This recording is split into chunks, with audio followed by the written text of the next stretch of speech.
अनुपमा में ऐसा धमाकेदार मोड़ आएगा जिसके बाद प्रेम, श्रुति और अनुपमा की कहानी पूरी तरह बदल जाएगी। इस बार सिर्फ एक प्रतियोगिता का नतीजा नहीं बदलेगा, बल्कि कई रिश्ते की सच्चाई भी सामने आने वाली है। सबसे बड़ा झटका तब लगेगा जब मनप्रीत के सामने श्रुति की ऐसी सच्चाई आई जिसकी किसी ने कल्पना भी नहीं की थी। प्रतियोगिता के फाइनल राउंड में सभी को लगता है इस बार मुकाबला सिर्फ स्वाद और प्रेजेंटेशन का है। प्रेम अपनी पूरी मेहनत और ईमानदारी के साथ बेहतरीन डिश तैयार करता है।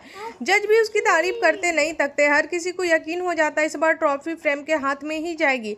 लेकिन तभी एक ऐसा खुलासा होता है जो पूरे माहौल को हिला देता है। मनप्रीत के पास ऐसा सबूत पहुंचते हैं जिनसे कि साबित हो जाता है श्रुति ने प्रेम को जिताने के लिए प्रतियोगिता के नियमों के साथ बड़ा खिलवाड़ किया है।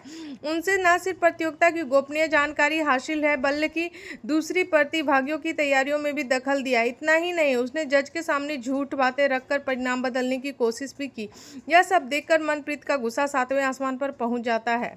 ऐसे ही पूरी सच्चाई सबके सामने आती है। मनप्रीत बिना एक पल गवाए श्रुति के पास जाती है और गुस्से में उसे एक जोरदार थप्पड़ मार देती है और पूरे हॉल में सन्नाटा छा जाता है। कोई भी यह उम्मीद नहीं कर रहा था कि मामला इतना बड़ा निकलेगा। श्रुति खुद भी हैरान रह जाती है क्योंकि उसे लगता था कि उसका राज कभी सामने नहीं आएगा। इसके बाद मनप्रीत गुस्से में कहती है, मुझे हमेशा से यकीन था प्रेम अपनी मेहनत और टैलेंट के दम पर यह प्रतियोगिता जीत सकता है। हर टास्क उसने खुद साबित किया है। उसकी प्रेजेंटेशन का, उसका आत्मविश्वास और उसका हुनर सबसे अलग था। लेकिन तुमने उसकी जीत को भी यादगार बना दिया। मनप्रीत आगे कहती है, जिस जीत के लिए तुमने बेईमानी का सहारा लिया वह जीत किसी काम की नहीं। इस प्रतियोगिता में सिर्फ स्वाद ही नहीं बल्कि ईमानदारी की भी परीक्षा होती है। जिसने ईमानदारी खो दी उसने सब कुछ खो दिया।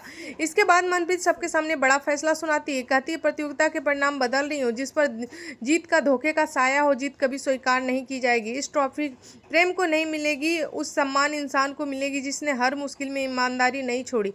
अनुपमा इतना सुनते पूरी हॉल में तालियों गूंज उठता है। मनप्रीत अपने हाथों से अनुपमा को ट्रॉफी देती है।